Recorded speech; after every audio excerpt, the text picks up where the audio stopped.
some lady uploaded a picture of a child, of two children engaging in sexual exploration. And when she uploaded, she was like, "Oh, the world don't spoil. Kinikon. No. Rubbish."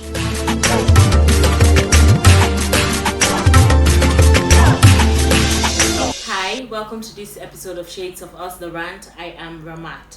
Today I'm looking at revenge porn and its effect on victims. So let's just delve into it. It's another heavy episode. To start with, revenge porn is the distribution of sexually explicit images or videos of individuals without their consent. The sexually explicit videos may be made by a partner in an intimate relationship with the knowledge and consent of the subject, or it may be made without their knowledge. The possession of the material may be used by perpetrators to blackmail the subjects into performing other sex acts, to coerce them into continuing a relationship, or to punish them. The term revenge porn generally refers to the uploading of this sexually explicit material to humiliate or intimidate the subject who may have broken off a relationship. The term is also misused to describe non-revenge scenarios, including non-consensual pornography distributed by hackers or by individuals seeking profit or notoriety.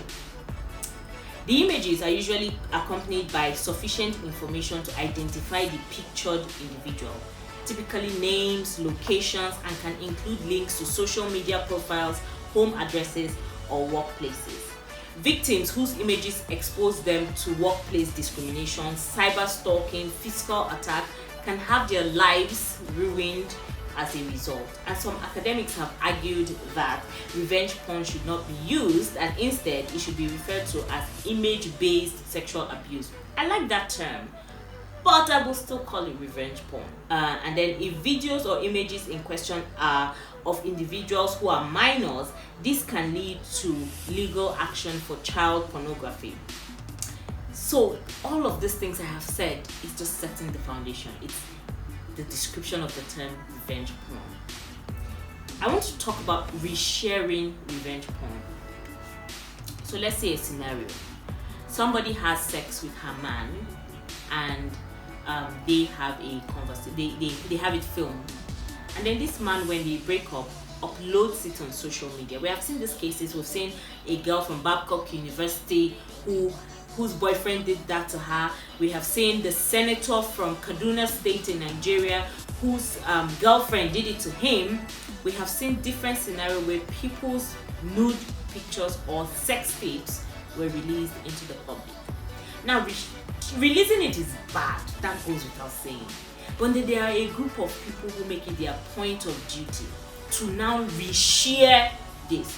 As far as I'm concerned, you are equally bad, because the person who uploads it is bad, but you who decides to reshare it, who uploads it on your Twitter, on your Instagram, your Facebook, or who reshares it, who quotes and tweets and like, "Oh my God, look at this girl," who helps spread, you're part of the problem. And there's something I have seen on Twitter. Some lady uploaded a picture of a child, of two children engaging in sexual exploration. And when she uploaded, she was like, "Oh, the world don't spoil. Kinikon. No. Rubbish."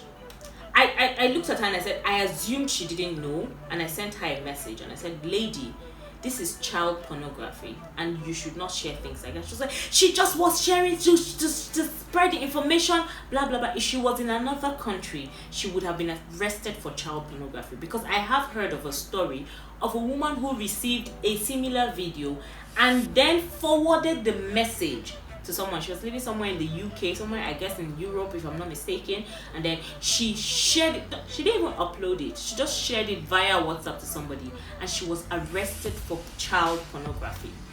Maybe our countries need to begin to do that so that people will not reshare these kinds of things. But the worst part about this resharing of revenge porn are those people who upload it on porn sites. So a person's supposed shame is forever immortalized. So if you go on porn sites, whether it's Pornhub, whatever the rest of them, there are videos. I want to take again the girl from Babcock. I'm refusing to mention her name because I've heard she's doing well with her life. She's turning her life around, and she had this sex tape, and her boyfriend, I think they broke up, or for whatever reason uploaded it on social media, and didn't just stop there.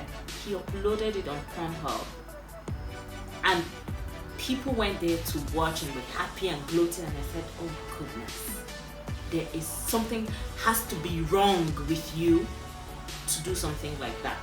So the effects of revenge porn on people, for those who don't know, who think, oh, you're just sharing an image, you're just sharing something you saw, is it me that filmed it, is it me that told her to be naked, all those kind of nonsense excuses that you make. Let me tell you what the effects are on the person.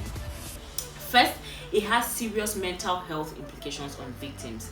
A lot of people have to cope with long-term personal and psychological consequences, given that the disseminated photographs may continue to haunt them throughout their lives. If you're from conservative Africa or Nigeria, you know that some people may just check and say, this one is not the marrying kind, if that is something that matters to you. If you want a job, for example, and you're like, oh, okay, my nudes are there, they may not get certain jobs, for example. Some people may not even get certain electoral positions. We have seen what's happening with Melania Trump. Every time people disagree with her, they pick up her nude pictures and put it online. We have seen that she's the first lady of the United States of America. We have seen that happen. So according to a study that was done, 49% of victims who reported that they had experienced cyber harassment and cyber stalking by online users said they had viewed their photos. And we've seen the celebrities, once their nude photos are leaked, we see how people go to attack them, either to body shame them, to shame them for not having supposed morals, to do all kinds of things. Cyberbullying, cyber harassment, we've seen that. Now, so a study also said that 80 to 93% of victims who have had their nudes or sex tapes released suffered significant emotional distress after the release.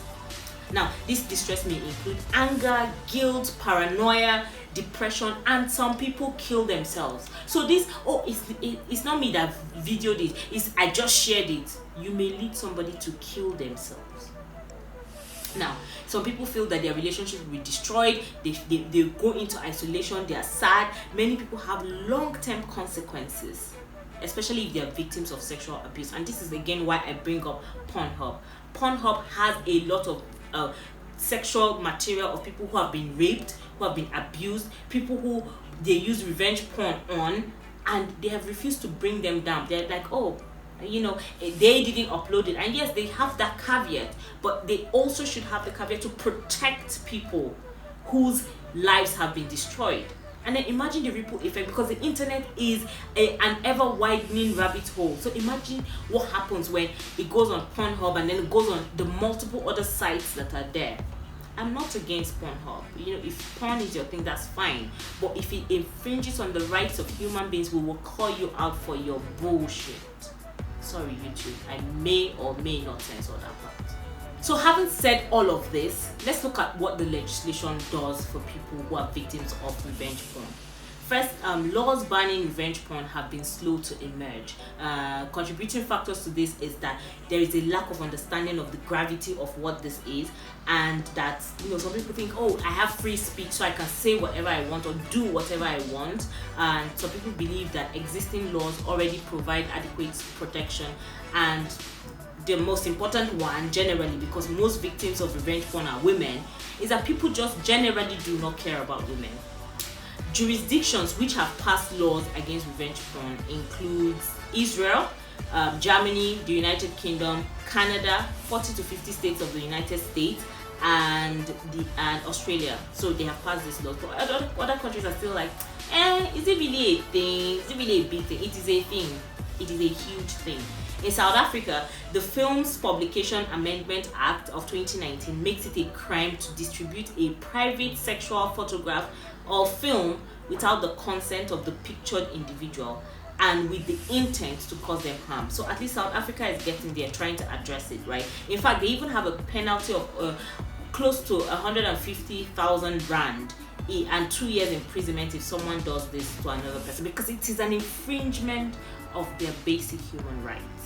In Nigeria, there are no specific laws on revenge porn, but every Nigerian citizen is guaranteed a right to private and family life under Section 37 of the Nigerian Constitution of 1999 as amended.